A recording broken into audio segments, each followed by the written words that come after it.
So I wanted to thank the panel. Well, thank you all for sticking around for the second panel. I think this will be a very good discussion. And I think the first panel did a great job of sort of teeing up the need for urgent action on climate change, which I think a lot of us probably believe is the case, but they provided some more sort of concrete examples and solutions and science behind why we need to act now and to keep the warming below 2 degrees Celsius. So our panel is not going to talk about whether life is worth living with climate change. I think we covered that on the first panel. But we are going to talk not about the impacts on companies. There certainly will be impacts on companies from climate policy. On the fossil fuel industry, obviously, is going to be impacted. That's the whole point of sort of having a carbon policy. The focus of our panel is actually going to be on what are sort of the economic opportunities and new industries that may result from climate policy. And in that, what sort of policy do you need to incentivize that sort of action? So we have a great lineup of speakers. I'm going to give a brief introduction to them. Their full bio is in your program.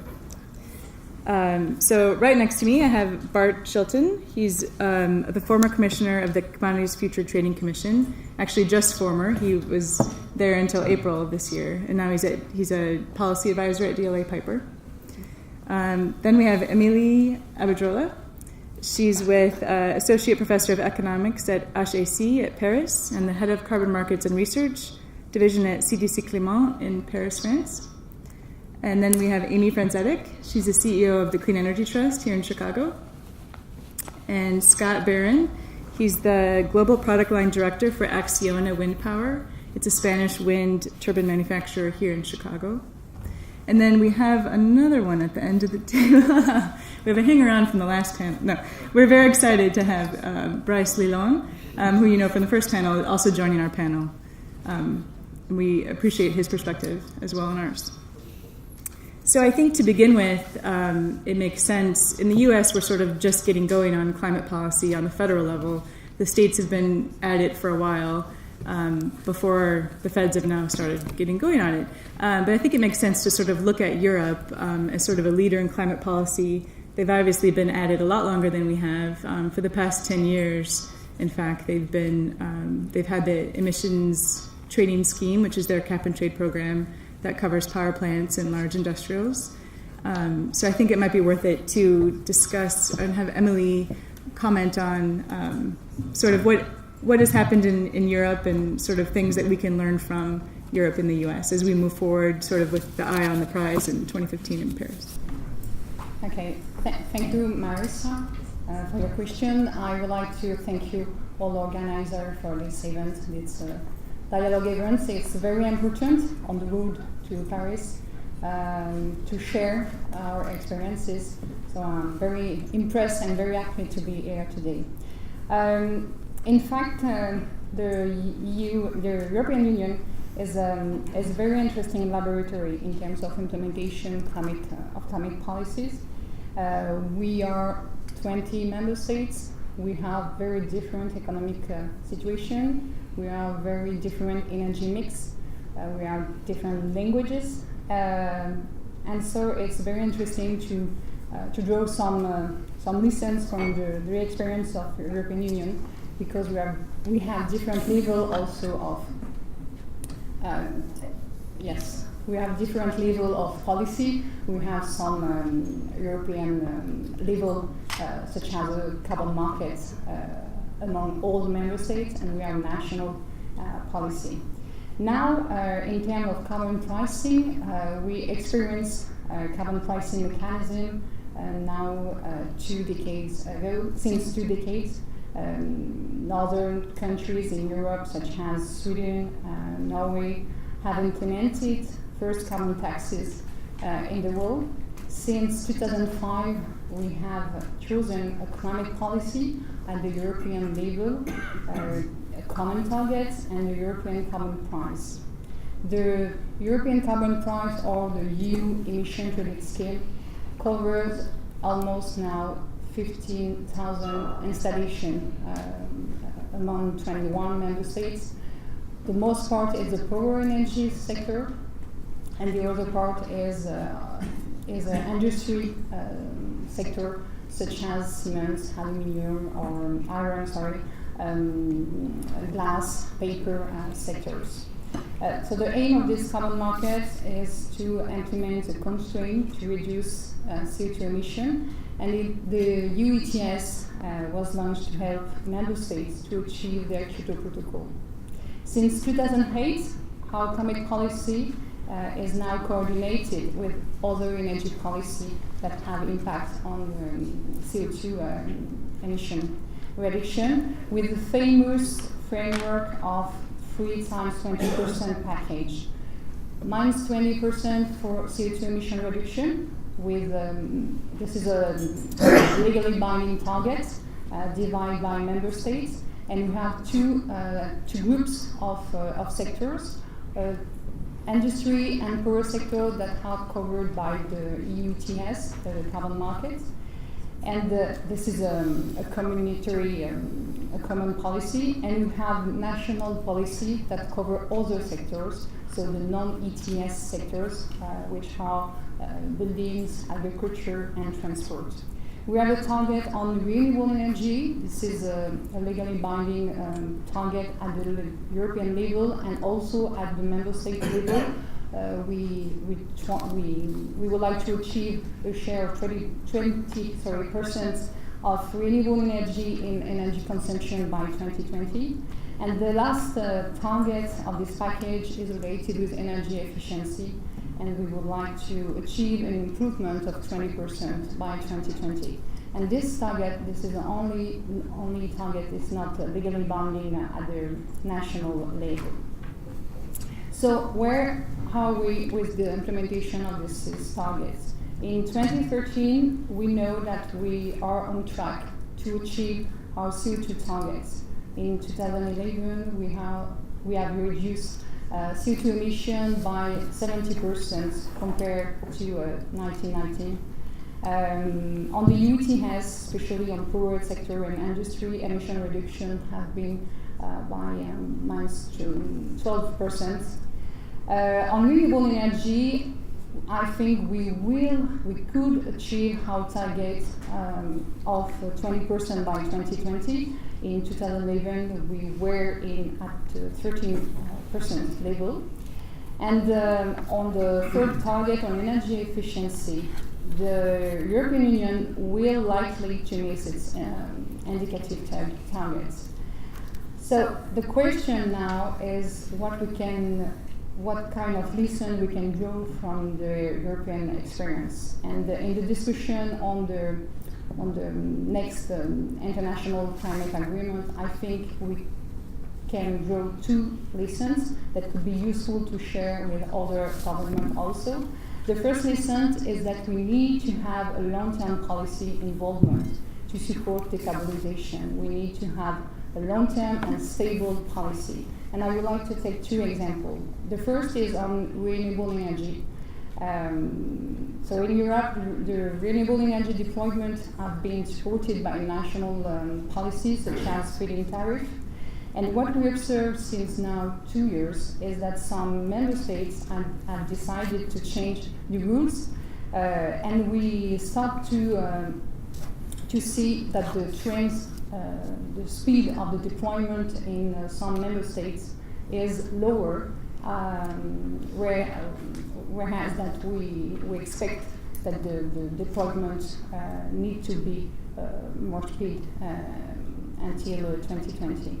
The second, so it's a problem because the changes in rules, it's really a problem for investors. We need to have a priority on the involvement of different governments. The second example is on the carbon pricing and on the EU ETS. And what we know is that without a long-term involvement, again, we have a problem. We have a lack of confidence.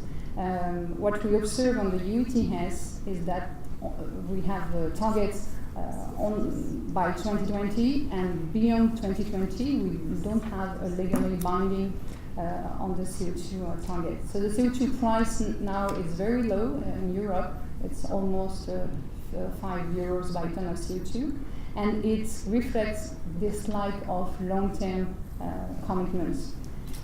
Without this with a long-term commitment, the CO2 price is only a sort of a kind of option on the future. But operators and investors need to have a better vision of the long term. The second lesson maybe we can draw is related with the interaction between the CO2, renewable energy, and energy efficiency. In Europe we have a European level, we have also the national level, and what we observe since now a few decades, 5 years, is that there are some interaction, negative interaction, and what we can maybe underline is that we need to have a strong assessment when government design their package on climate and energy policy. One example again, on the power sector, what we observe on the power sector covered by the carbon market in Europe, what we observe is that between 2005 and 2012, almost half of the CO2 emission reduction have not been driven by the CO2 price, but by the deployment of renewable energy. On the environmental objective, it's a good news. CO2 emission reduction happened, so it's good. However, if we look at on the economic point of view, the cost of the CO2 emission have been very higher. We have several studies that underline the fact that CO2 emission from the renewable energy policy have been more than 6-10 times higher. The cost have been 6 or 10 times higher than it would have been with the carbon price. So definitely the issue of the interaction between CO2, renewable energy, and energy efficiency, it's a big issue. And it's again a big issue for Europe because the European Commission has disclosed a new proposal by 2013 at the beginning of this year, and the debate is just open. We discussed about the interaction between the different targets. Thank you. Thanks very much. And it's interesting to hear it from the European perspective that one of the main issues is a lack of long-term commitment, which is true, but at least they have a commitment. The U.S. still is not even at that level of a near-term commitment, much less a 2020 commitment. But we're getting there. But I'm reminded, back before I had kids and actually went to parties, I was at a party one time and was talking to someone who asked me what I did. And I said, I do climate change law. And he started laughing. And then it got really awkward when he realized that I was serious because I actually that's what I practice in climate change law. But at that moment, there really was nothing. In the U.S., there was just sort of discussions about it, and we were sort of poised to pass legislation on the federal level, Waxman-Markey, and there was a lot of momentum learning from the EU experience, like what we could do in the U.S. So at my next party, I'm wondering if I'll be able to say that there actually is climate law on the federal level. So Bart, I'd be interested in your experience. You've been in D.C. for 30 years. So what do you make of the politics and the policy around climate change and sort of the likelihood of something happening in the U.S.? We know there's regulations coming down the pike from under the Clean Air Act that would regulate existing power plants. They're still in proposed form. It's a major uphill battle to get those in final form. The likelihood of success there, will the states fill in the gap? Sort of your perspective on that. Sure, and I want to thank the French government, the French embassy, and the consulate for having us here, and honored to be here, particularly with Minister Lalonde. Thank you so much for all your work over the years. And thank you, Marisa. It's great that you're being able to do that law here. And, Baker and McKenzie and the law firm where I joined after 30 years of working in government go back and forth on being the largest law firms in the world. And I think there's a particular responsibility that goes with that in being sort of globalist. And I'm just really honored to be with you and the work that you do. Thank you. First I want to go back to taxes and what Professor Posner was saying earlier, and that's just not happening. I mean, progressives have to get over the idea that markets are bad. Some progressives think, money is bad for the soul, bad for the rock, bad for the roll, bad for the heart, bad for the brain, bad for damn near anything. And they got to get over it. Markets are the way to help save the world. It's been done. It's been done with acid rain. It can be done now. But we have to, as Emilie was saying, we have to keep these benchmarks out there. I mean, we had this great thing that so many people are proud of at the CCX, the Chicago Climate Exchange, which no longer exists. Kaput. Because they didn't have these targets. And as Emilie says, the price is, what would you say, €5 for a ton? It's crazy. So we need to get that, and the way to do it is really going to be cap and trade. But it's not going to be on a federal level, at least not anytime soon, unfortunately. The administration, I think, totally messed up the message, the politics, and the policy on this back in 2009. It's an abomination, I think, what they did, and I say that as a Democrat. They messed it up.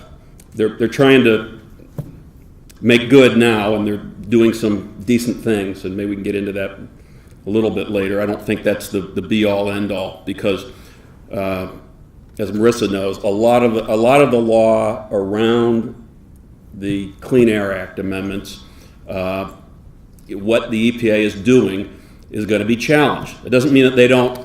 If you go back to the Supremes in, what year was that, in 2007?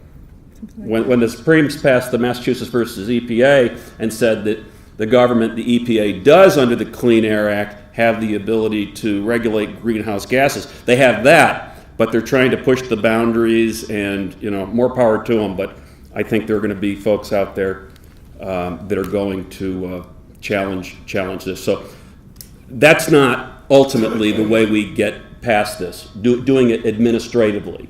And by the way, the election happens, the presidential election, could all go away pretty quick.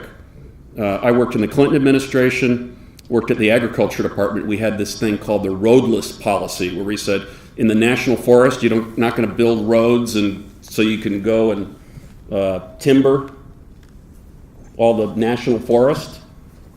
Why do you need roads in the national forest? It's a forest.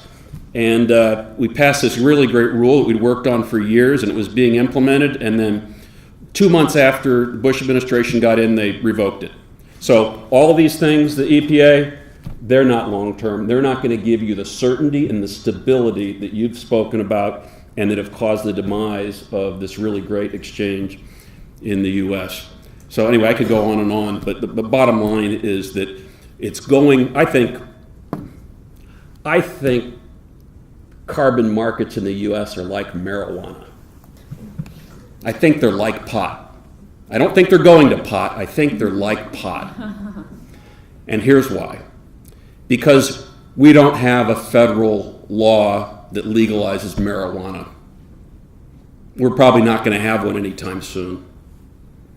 But we do have carbon trading in the U.S. We do have pot that's legal in certain states. Like pot, carbon markets will start. And it may be California, but it may be other places too. We got the Northeast Reggie. It may be in the Midwest. So, like pot, I think ultimately we're going to get high on carbon markets. Bryce, would you have any comment on sort of the likelihood of a carbon market on the international scale? I know you were involved in Kyoto Protocol and some of those discussions where the U.S. was not a part of it, but they instituted the international market, and sort of interested on your perspective on that. Actually, it's the U.S. who inspired the European Union, because in Kyoto, the European Union came to Kyoto with the idea of having a tax, and they were convinced by Al Gore, who said, "Hey, we've got a good thing. We've got the sulfur acid. We got rid of it with the market." So it's funny. I mean, that's history. It's completely paradoxal. I think it's one thing I wanted to say which is very important, and it's the example of the European Union compared to the United Nations. It's not exactly the answer to your question, but it's important because in the United Nations you have no initiative coming from the United Nations. The United Nations is only a secretariat. And Ban Ki-moon, he's a secretary. He's not the president of anything, he's just a secretary. In the European Union you have the Commission, and the Commission makes a proposal and says, you, Spain, you do that. We suggest. You, Hungary, you do that. You, UK, you do that. You, Denmark, you do that. And after that's on the table, you have a proposal and the people discuss. No, we can't do that. It's a bit too much time. But you have a proposal. In the United Nations, no proposal whatsoever. And of course, you understand that a country cannot make a proposal for the other countries. Oh, you should not even dare do that. So nothing happens. That's the main difference, which is so important to understand. So I've got that. Okay. Now for the rest, the big question is countries, especially the developing countries, they are completely obsessed by something called CBDR. CBDR means common but differentiated responsibility, which is an excuse for some countries to not do anything. It's not our fault, it's your fault, Okay. And of course, the question is a price in carbon, must it be like the Brent, the price of the Brent, of the oil, of the barrel of the oil, a price which is the same for the whole world, or is it going to be different from each country, the carbon price? That's the big question. And the big question is, can we find a way to fix the contradiction between the fact that countries have different responsibilities and obviously different capacity and not the same climate, etc., but business needs to have a common playing field, a level playing field. So how can we find that? If we find the answer to that, we've got the agreement. Do you have the answer to that? Well, well, in the absence of federal regulation right now on climate, there are many companies who are taking climate action, and in part because I think businesses see the writing on the wall that carbon pricing is probably coming down the pike. They may see there's some reputational advantage to be a green, or sustainable. So, and in the last panel, people were discussing the New York Climate Week that happened 2 weeks ago. And at that Climate Week, there actually were a ton of companies who made voluntary commitments to reduce emissions and do other things, including have deforestation-free supply chains, to reduce refrigerants that have a high global warming potential, all sorts of things. The government's not telling them to do it. They're doing it all on their own. So I'm interested, Amy, in your work with the Clean Energy Trust. I mean, you see a lot of companies who I think see an opportunity in carbon-constrained economy, and that have great ideas, but it need a lot of capital. So I'm wondering, in your experience, sort of what do you see the private sector's role in the economy where there is a carbon pricing policy, and what do we need to do to sort of scale up the role of the private sector? Well, I think that I thank you so much for having us here, and thank you to Baker McKenzie for hosting us in this beautiful space, and the French Embassy and the Consulate for hosting this conversation. One of the things that I'm inspired by is the active participation of students in this space. So I was really happy to hear Sandy's very articulate remarks about how important this is, and the other students that stood up. And one of the reasons I mentioned the students is I think that they really are the hope for this change to happen, because they're inventing their future with jobs that are related to entrepreneurship, and they're doing this at a time when it has been hard to find a job upon graduation here in the United States. And some of these large companies that you speak of that are trying to make these commitments, many of them are shedding jobs and shrinking, right? They're looking for greater profitability, they're trying to do things in a more efficient way. So these large companies, while they can play a really important role in identifying ways to become more sustainable, they're actually not helping to grow the economy of clean energy, which I really think is the path forward and really key to the solution. And the reason that the young companies and other companies are operating like Acciona, which is a renewable energy company, is because it's profitable. So they're not doing this because somebody told them to do this. They're doing this because they see a path to profitability and they see a path to growth.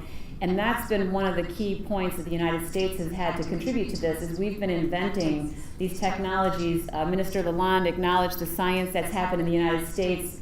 A lot of the early research in solar panels and wind energy occurred in the United States, and the manufacturing scale-up happened in other countries in Europe and Asia. And so that same invention is still happening in the labs, in the universities, and these students are requiring support for their entrepreneurial ideas. So that's the movement that's sort of underfoot, and I think Sandy is a good representation of that. There's Jason, who's here from IIT. He's in a Master's of Environmental Science program at IIT. The students have required at the university level majors aligned with their personal values around sustainability, environmental policy, environmental science. These jobs, other than the few climate scientists that were mentioned in the last panel, these kinds of majors didn't exist at the university level when we were in school, and now the students are requiring this and the universities are responding.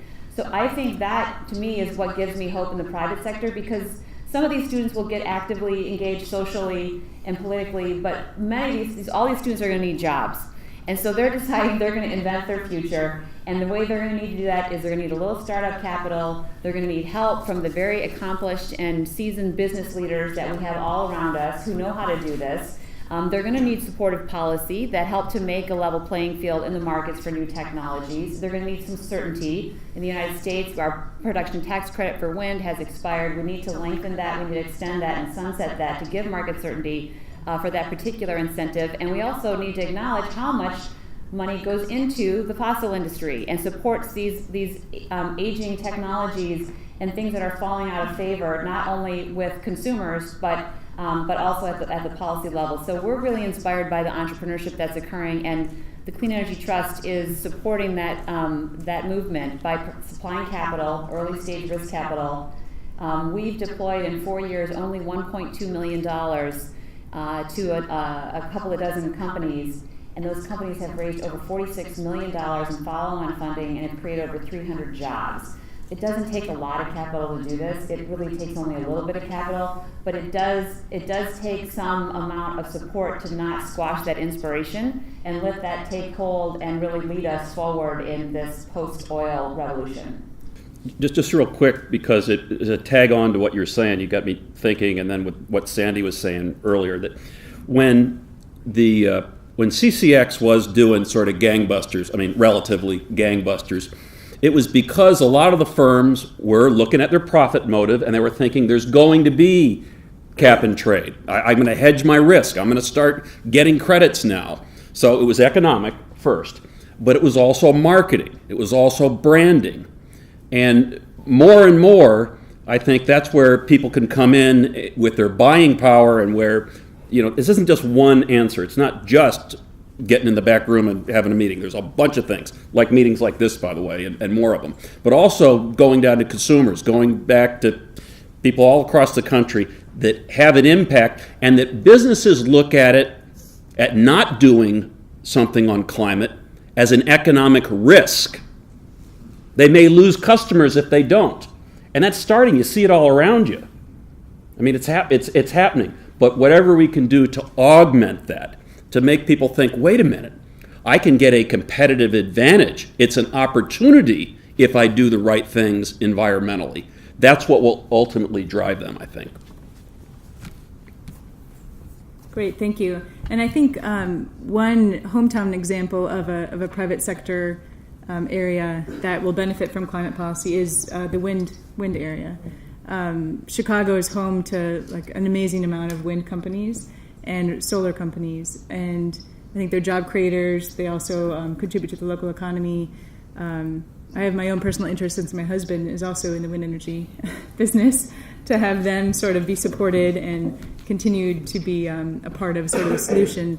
So Scott, with your role at Acciona, I'm interested in what you think of how wind fits into the solution to where the U.S. needs to go on climate. and what has happened. Why is it not expanding to the extent that we think it could be? Thanks, Marisa. Yeah, and thanks for having me on the panel. And I heard it a lot in the last panel too. I mean, there's a lot of belief and I guess an idea that sort of renewable energy is destined to succeed, sort of thing. It's going to be a key part of the solution for climate change. And I'm a believer of that, and I think that's definitely true. And if you look at some of the numbers around the industry, you can see why that kind of statement is true. Wind in the U.S. at least displaces 127 million metric tons of carbon per year, which is equivalent to 20 million cars off the road. That's a lot. It's only 4.1% of the total generation mix in the U.S., but in some states like Iowa, it's 27.4%. You probably don't realize that. Illinois is around 5%. Kansas is 20%. Minnesota is 15%. It's been a really big growth industry over the last 15 years. There's 550 manufacturing companies in the United States employing 50,000 people. It's a big industry, but it's been a very difficult industry, and people don't see that. You only see sort of the good things of wind energy, and you need more of that, and it's going to grow for sure, and all this sort of stuff. But it's a very scarred industry in that over the last 15 years, it's been more or less supported by something called the production tax credit, often referred to as the PTC. It's a federal program, tax incentive program that's based on each kilowatt hour generated by a wind facility. And that program has expired 5 times in the last 15 years. And every time that it expires, the industry goes from boom to bust, completely destroys it, and then it has to rebuild itself again. Just most recently in 2013, that was the biggest drop ever, where it dropped 92% in 1 year and 30,000 people got fired. So the industry needs some stability to get to the levels of growth that it can achieve. We've ramped up from zero, to huge numbers in 1 year, and I kind of want to make that point as it compares to something like nuclear, which takes a long time to develop. It's very slow. You can put 15 gigawatts of wind projects in the ground in 18 months. You can't do that with nuclear.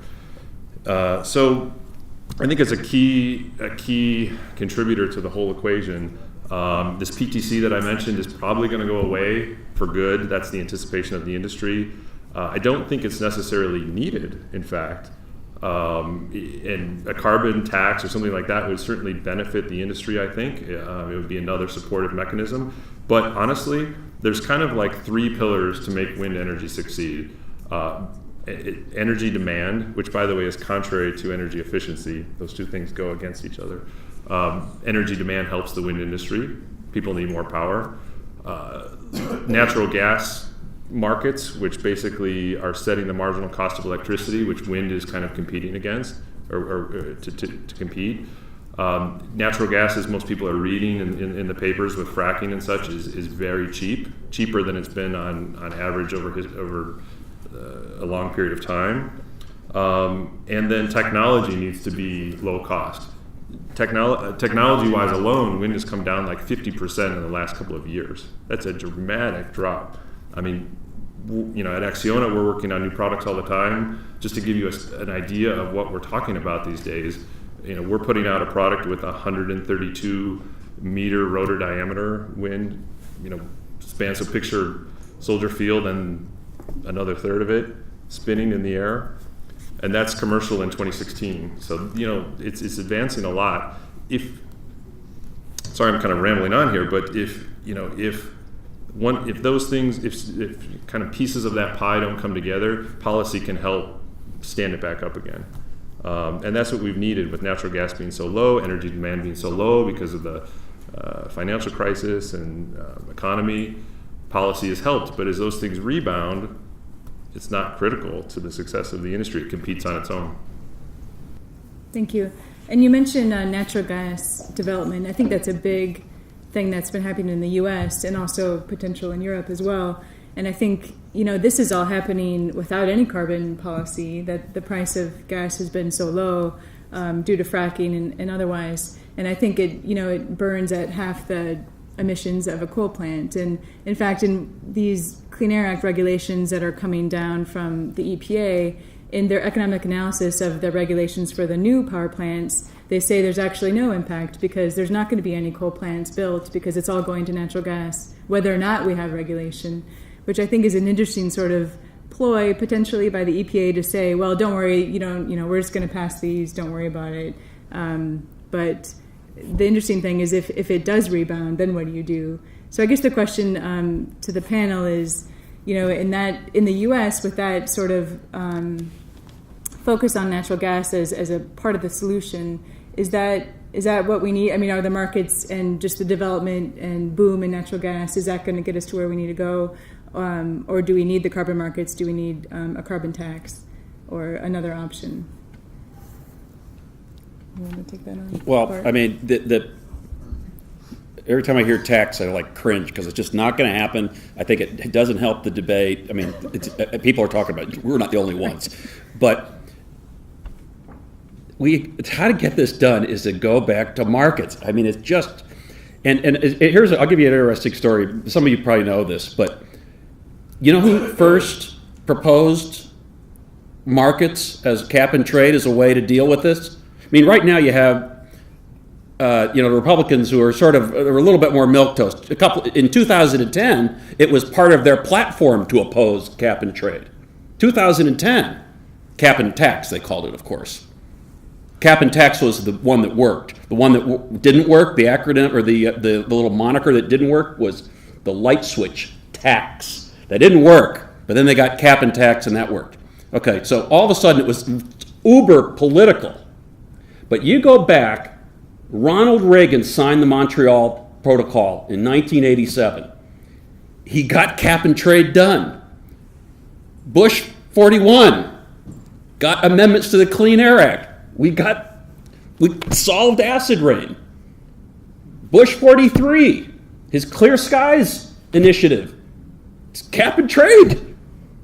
But now all of a sudden, because of the politics in 2008, when we went into it, by the way, even in the debates going up in 2008, even Newt Gingrich said it was a really good idea. Mitch McConnell voted for this just stuff. I know this is all U.S. politics, but Jim Inhofe, these are some of the biggest critics of cap and trade. These guys not only supported it, they voted for it. But then we had 2008 with then Senator Obama, and that's when things changed. Because McCain dropped in legislation to get it done. So it's super political now, and the only way we're going to get this done ultimately is through a markets-based approach.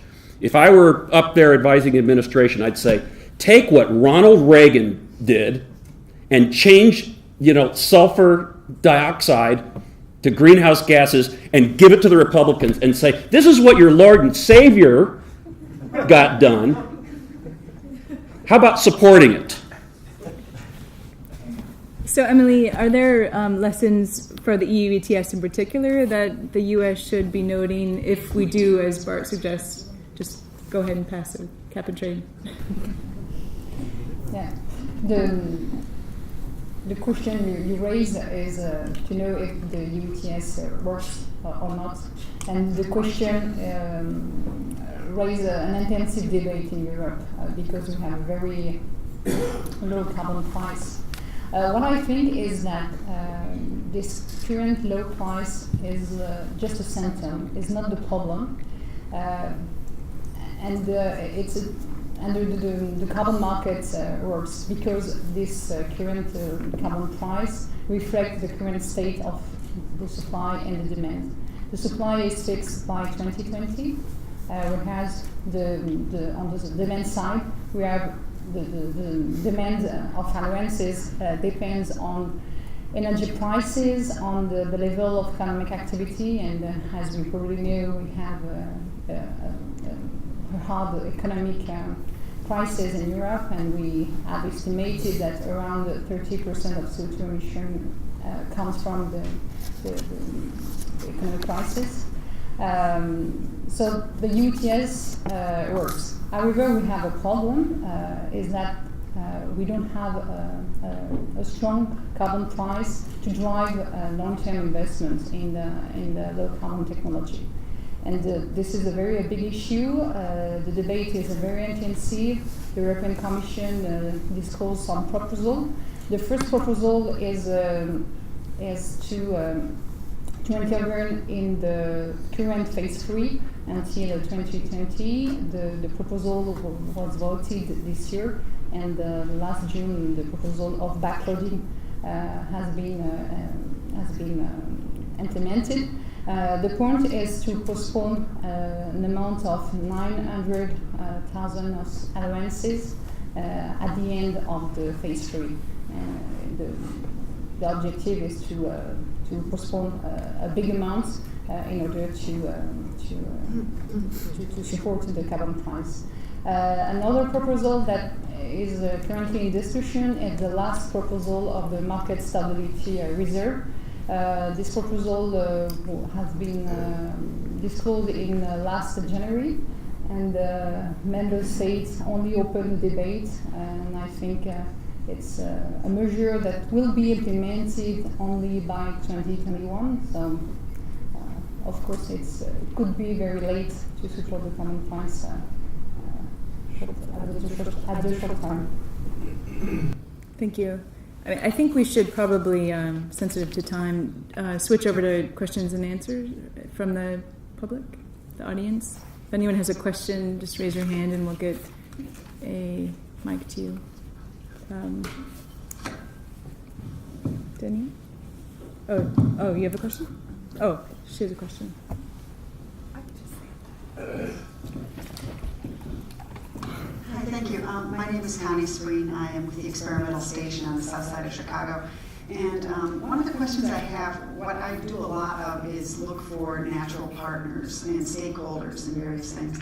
And it seems to me that the insurance industry, and especially the reinsurance industry, are truly natural partners and stakeholders in this. And so I'm just wondering, maybe not the Swiss Re, because the Swiss are always neutral, but the other reinsurance companies, of which there are numerous, what kind of investment do they have in this? Because they're taking billions of dollars of hits in this, and they must be more terrified than the young people, I would think, about their futures. So are they helping to lobby? Are they helping to fund investment? It seems to me that they could play a giant role in this. Mm-hmm. Any takers on that? The answer is yes. They have a lot of information, and they are spending more and more money on climate change and distractions. So they are quite keen on lobbying. They are members of the initiative called Caring for Climate, and they go to each conference on climate to make the point that it's getting more and more complicated for them to insure the risks of climate change. And I think at Climate Week there was a commitment by the insurance companies to sort of consider climate risk and how to quantify that. I mean, and also on the adaptation side, I think you see insurance companies also worried about that to the extent that they'll have more claims with increased weather, extreme weather, and other things related to climate change. So I think there is interest and involvement, including by Swiss Re, on how to do that. I'm not sure in particular, what the policies they've done to date. I don't know if anyone else on the panel has a view. I mean, the one thing that's a little disheartening is that I think they're focused more on resiliency and adaptation than they are on prevention. So it's a little bit more of a reactive position than it is a proactive position. But the one hopeful thing that we've seen with the divestiture movement is that the insurance companies invest a lot of funds and are managing their capital. And one way that we're starting to see them get involved is divesting of high polluters and fossil industries. So that is one major contribution they can make because they're a really significant investor in securities. I don't have a good answer, but it's a great question, and as sort of, they've got to be interested in this, and I don't know how it plays in, but one statistic that I read not too long ago was that of the most expensive natural disasters in the U.S., 10 of the 10 most expensive U.S. natural disasters, 8 of them took place since 2003. So, it's a little anecdotal, but it's still, if you're an insurance company or a reinsurer, you're certainly looking at that stuff with a fine-tooth comb.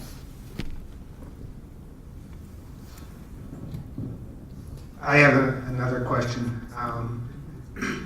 And this actually has to do with good news, and Bart, you might be able to give us some insight on this. Right after the climate march 2 weeks ago, some of the standard fossil fuel funds took a hit. So there was a wake up to what the markets were seeing happen around the country. Just as we had a housing bubble pop, what would be the impacts if in the traditional energy markets we had Camille's big sister show up and everyone decided that this was a big issue and we had a huge divestiture of money from the traditional energy stocks investing in the clean energy trust and things of that kind? How much impact would that have, and what positive things might come out if that does happen? Well, it's a great question, but I don't think it's an overnight sort of thing. I think it's a progression, which is why when you see, you have some prognostication about what's going to happen. And so it's not like an overnight thing. And businesses are pretty good, which is why the reinsurance question is so great, about trying to figure out, looking around the corner and being sort of nimble and quick. But I think long term, I think that's a super concern, that they are going to have to figure out what they do. But it all goes back to what Amy said. It all goes back to what's the bottom line, what's in their commercial interest. If they see it as either, one, a mandate that may come down, or two, as where they can get a competitive advantage on the competition, then I think they'll do it. So that takes a bunch of things.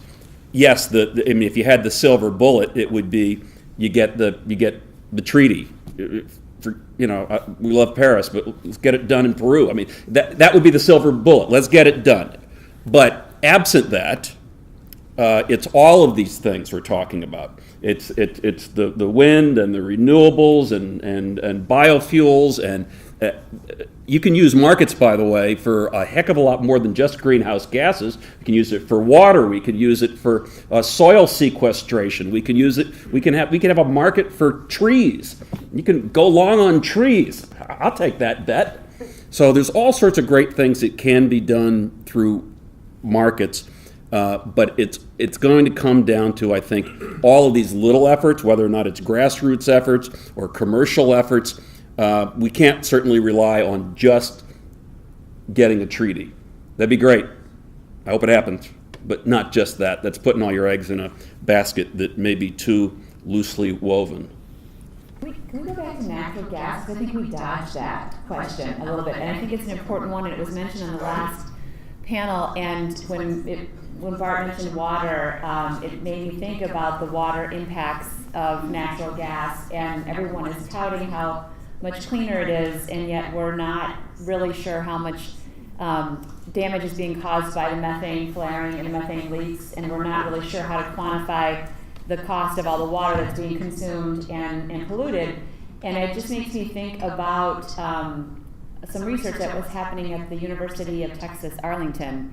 And for the most part, the industry and the EPA has been fixated on understanding what's going into the frack water, and that the frack water may be the cause of the pollution that's happening and contamination at the groundwater. And what the Texas Arlington researchers found is high levels of arsenic and other toxins in the frack water and the ponds that were holding this water, and none of that was in the frack water. It's being pulled back out of the drills, the wells that are being drilled, and it is a naturally released toxin that is embedded geologically in the earth. So the actual process of fracking to get at that tight oil is such a difficult process. It's unleashing a lot of contaminants that are safely contained in the earth. So this is one of those Pandora boxes. Like, how are you going to get around this actual process? It's not even what you're putting into the ground, it's what you're pulling out that is just escaping naturally.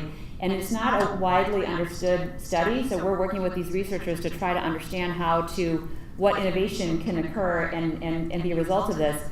And it makes me think that, we have all these technologies today to remediate that water, to recycle it and reuse it, but nobody's forcing the industry to bear the costs of doing that.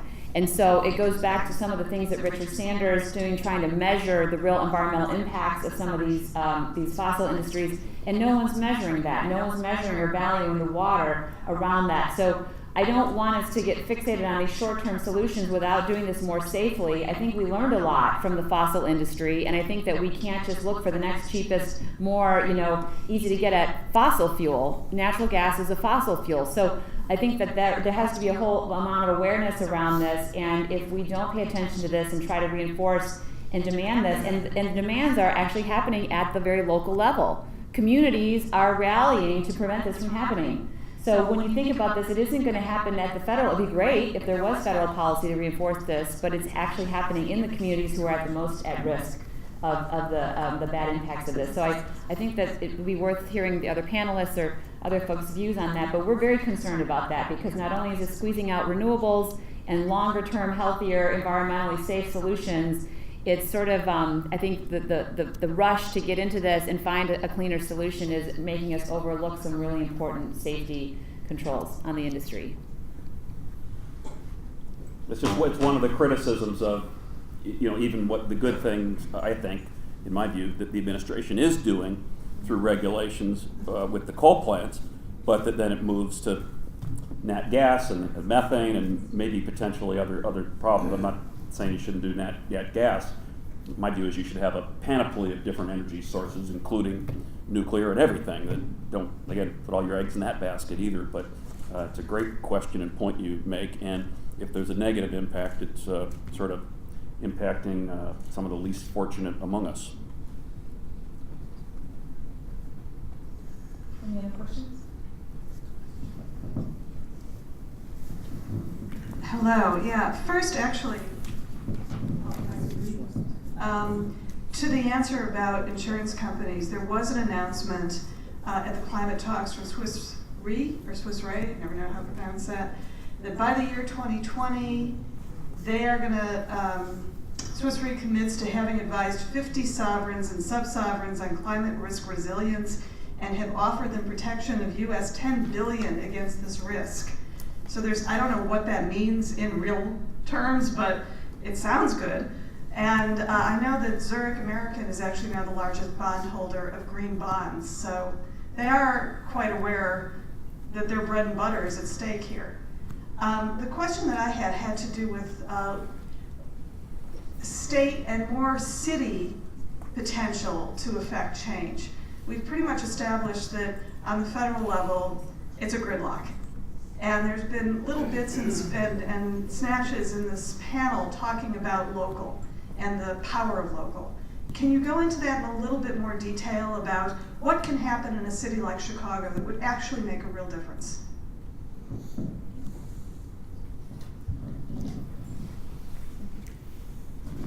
I mean, the previous panel was fantastic. I mean, Chicago's my favorite city, and now I love it even more. But there's all sorts of things that can be done, and it's not just in cities, by the way. That's where you might get your most bang for your buck because it's highly concentrated. But in the past, I've worked with farmers who are instead of tilling their soil every year and having carbon go into the air, and that they are planting more, and they're doing forage crops, and they're planting trees, and they're not burning rice fields as much. So there's all sorts of agriculture practices that can be used too. Matter of fact, back when CCX was doing pretty well, one of the things I worked on was helping farmers create a cooperative so that together they would have enough, they would be able to buy credits and trade credits. I mean, they were offered credits rather. So they had enough sequestration, they were going to be able to sell credits. They were selling credits at CCX. So there's all sorts of things that can be done both in urban and rural, but it's going to take sort of a grassroots effort, I think, and that's a noble and worthy undertaking.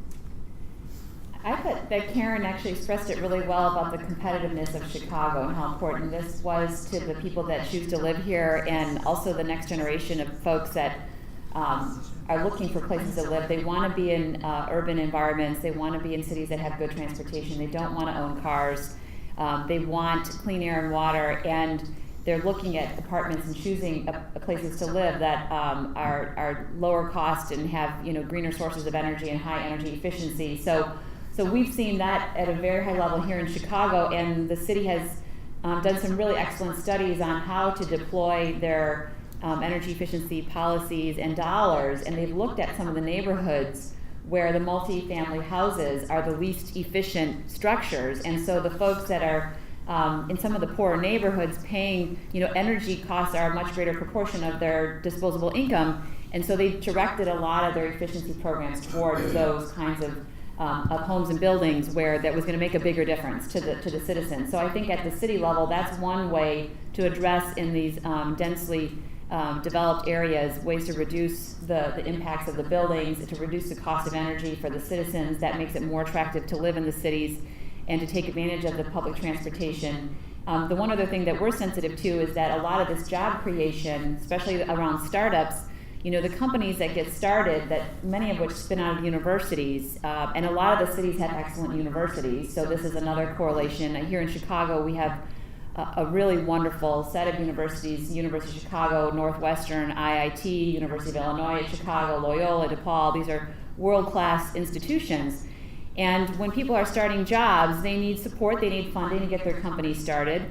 They need customers for their product or service, and so there's a way to engage the customers. And in the energy space, those aren't typically you and I, those are utility companies, manufacturers, system integrators. And so the city of Chicago is working with our organization to fund a program and support a program called the Clean Tech Innovation Bridge, where we're trying to attract the participation of these large Fortune 500 companies to engage with the entrepreneurs and the scientists to become the first customers for those young companies. And that's really key. That linkage in the energy space is really, really key. It's not like a website where you can put up a website and have someone find you and you have very low marketing costs and you suddenly have a customer base. You're limited in how you're bringing your product or technology to market, so you need these partnerships with the big, renewable energy developers, utility industries. And then the third thing that these companies need is talent. So if they're going to keep their business in a location and grow it, they need to hire really, really talented folks, and that means you need to be able to hire engineers, scientists. You need really good sales folks, people that have modern technology skills, and these are good paying jobs. Not at the startup level when they're so young and they don't have money to pay folks initially, but as they grow, these are really, really good paying jobs. And so I think that that's a really great thing that the cities can do, is support entrepreneurship in their communities, because it keeps those high growth companies local, and there's a lot of things that they can do that don't take a lot of required energy or expense to bring the big companies to the table and help develop that talent pool that they're going to need to hire over the years. The one last thing I'll say is Illinois is home to 97,000 clean energy jobs, which was a number that our organization counted last year, which is more than the accounting and the real estate industry combined in the state. So it's definitely a large sector of our economy, and it is growing at about 9 to 10% a year. So, as we talk about policy, we get a little squirrely when we think about all of the worries about job losses in this space and putting energy into sort of staving off the job losses. We really want to see energy and resources put into job growth and the creation of these next generation companies, because that's what the young people want to do. That's where they want to work. And so you kind of have to be ahead of the ball to support that growth in the economy. And that's part of our key message, is making sure that the states and the cities are doing what they can to support those young businesses. I'll just add to that real quick, in that I completely support what Amy's saying. I ran a 2-year kind of rotational program at Acciona, and we had an internship program that was attached to that. So there was 2 roles that we were hiring for every summer, and we had 600 applications. And we picked the cream of the crop every time in doing that. There's so many people, really good, talented people that want to work in this space, and there just aren't enough jobs for them ultimately. So, the energy level is there. It's sort of, it's the thing that people are passionate about, and I'm glad about the question that was asked in the previous panel from a Northwestern student. These kinds of things are real. It's just there's just not enough positions ultimately. So I'd like to see more growth there because the talent's there. It's like the internet boom. Everyone that graduated from college went to go work for an internet company. They want to work for a clean energy company, but the industry is still not there. Can I just add that cities should build alliances between themselves, and they could put public procurement together and create a huge market for clean energy or for electric transportation or whatever. That's going to be very powerful. It's already starting in different places in the world. And even in the United Nations now, it's Mayor Bloomberg, ex-Mayor Bloomberg, he's got a sort of a mission. And it's quite successful. Lots of cities in the world are very interested and would like to be part of an alliance of that sort. Alliance of cities? Alliance of cities. So like they all go and buy yes. rail or smart cars or something together and they get a discount? Exactly. That's great. I agree. I think there's a lot of potential there. I agree with the panelists that there's a lot of potential in states and cities, but I think there's also a limit. I think some cities are never going to do anything on climate. Some states are never going to do anything on climate unless the federal government tells them to. So I think there's definitely a lot of potential and growth for that in those areas, but I think you also need a federal level policy to be able to get the sort of the ones that will never, for one reason or another, can get on board. So I think we have time for one more question. Do we have it? No? Well, if no more questions, I'll just ask my... One more? Yes. Quick. Thank you very much. So say a word about, Bart, you said taxes are just dead. They're anathema. They're horrible. Scott, you said production tax credit necessary, required for the wind industry. You say a word about, I understand the difference between the two, but can you say a word about that? Is it the carrot versus the stick? Is it just the negative implication of a tax? Can you say a word? I guess both of you, all four of you, all five of you, go first. You can say a word. Well, that's one of the points I was trying to make, actually, is that it has, the production tax credit has been a key element to wind energy's growth and shrinkage, depending on the year you're talking about in the U.S., but it doesn't necessarily need to be there going forward. There's other things there's other drivers to the market that are more important than that fills a gap.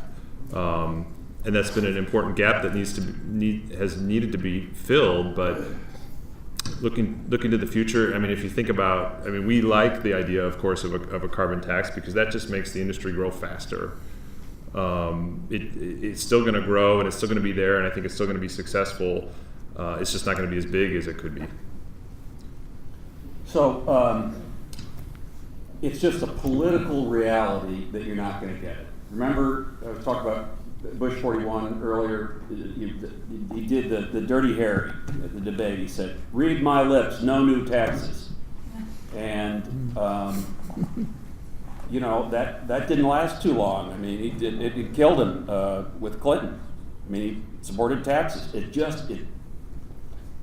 doesn't matter how many times I say it, keeps coming up. I welcome the question. It's not going to happen. So you need to look at what will happen.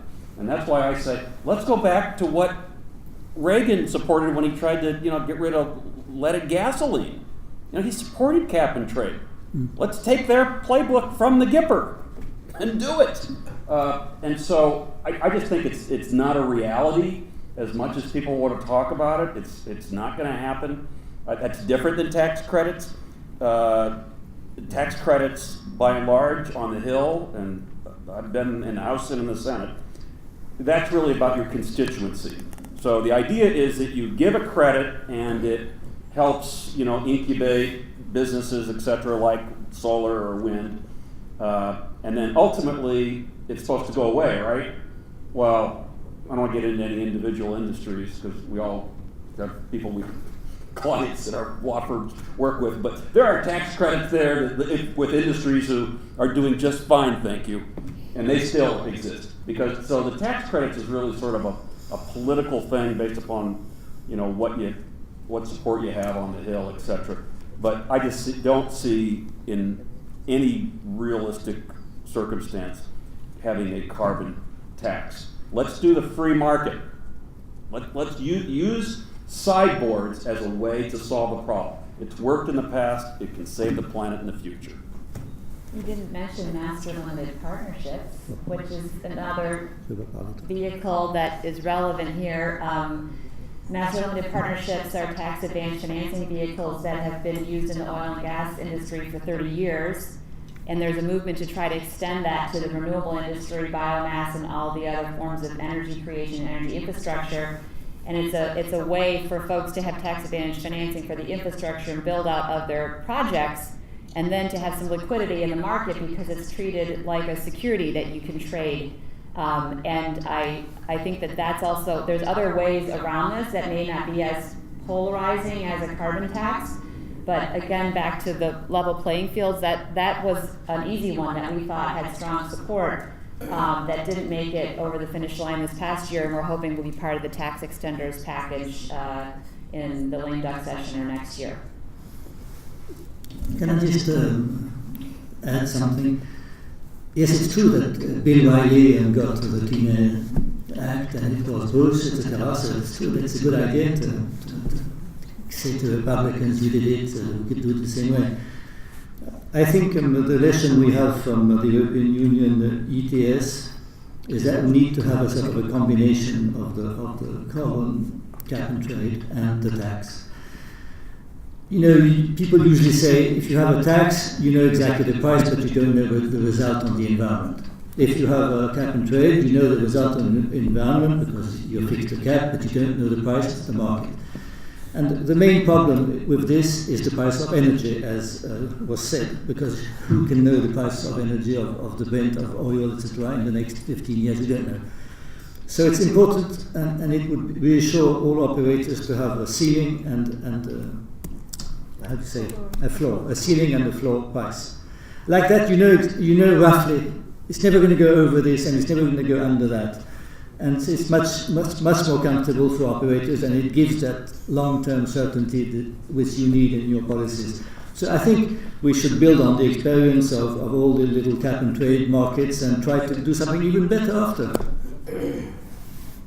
And listen, lots of American companies have an internal price on carbon. You must know that also. Microsoft has a fee on carbon on each of its sites, and the fee goes to a fund where they invest on clean energy, etc.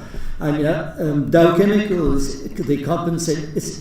Lots of things are happening which actually go faster and probably further than the government or the legislators even know themselves. Right. Okay, well, I think we're probably at the end of our panel, and I'd just like to ask the panelists to give a short sentence, a tweetable quote, about their position or what they'd like to leave the audience with, a takeaway before we break for cocktails. I'll let ladies. Yes, on the road to Paris, maybe one lesson we can know from the carbon market is, and I support the idea previously said by Mr. Manon, is that the first step is, and maybe it could be the pole that could be legally binding in the next climate treaty, is monitoring, reporting, and verification. I think if all the countries around the table involved to measure, reporting, and verifying their emission, it could be a very good success from Paris. I would just say that clean energy entrepreneurs are leading the post-oil revolution. That's true. Yeah, I would say that any kind of legislation, whether it be a tax, which won't happen, that's fine. I'm actually more of a supporter of cap and trade myself, and I have a background there. But anything like that can incentivize an industry like wind energy, which is poised to grow and be a main economic engine in North America, would be a huge success for our industry. Well, after these meetings, I'm considering to move to Chicago. Well, I'm not sure it's tweetable, but so on the first panel, they talked about well, how do you do this? Well, you put people in a back room instead of like Chicago, and figure it out. And that may be, you know, helpful. I mean, if you could get India and China, the EU and the US in the room. But then you have to come up with like a reasonable deal for the developing countries, right? I mean, you can't just say we're the big 800-pound gorillas, this is what we're doing it. I'm continually amazed at how the EU gets stuff done with 28 countries, but how do you get 190 countries to sign off on a climate deal? I mean, you really need to have an operator who knows how to work deals. There are people around like that. They're not often scientists, they're not, no offense to this, I love the scientists, but they're really some of the politicians actually who can get this stuff together. So my view is that it can happen. It may be through some coalition, and then that's reasonable with the developing countries, and then going and trying to work with individual developing countries and get a critical mass. I don't know how many of y'all remember the movie Field of Dreams with Kevin Costner. 25 years ago that movie came out, and he hears a voice from the cornfield. And the voice from the cornfield says, "If you build it, he will come. If you build it, he will come." And they're talking about Shoeless Joe Jackson of the White Sox, they were called the Black Sox then because they rigged the World Series, Shoeless Joe and some of his teammates, and Kevin Costner's good old dad. And so he builds this baseball diamond.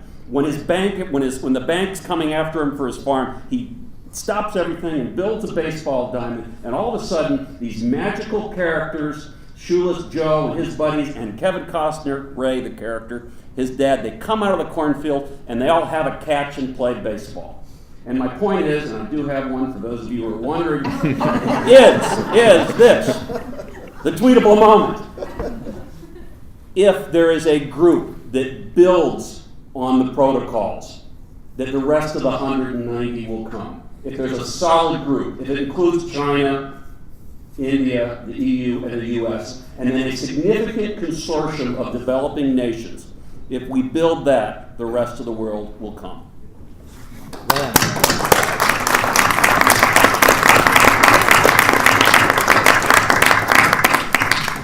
So thank you very much. Now we'll have cocktails and appetizers just in the lobby. Thank you.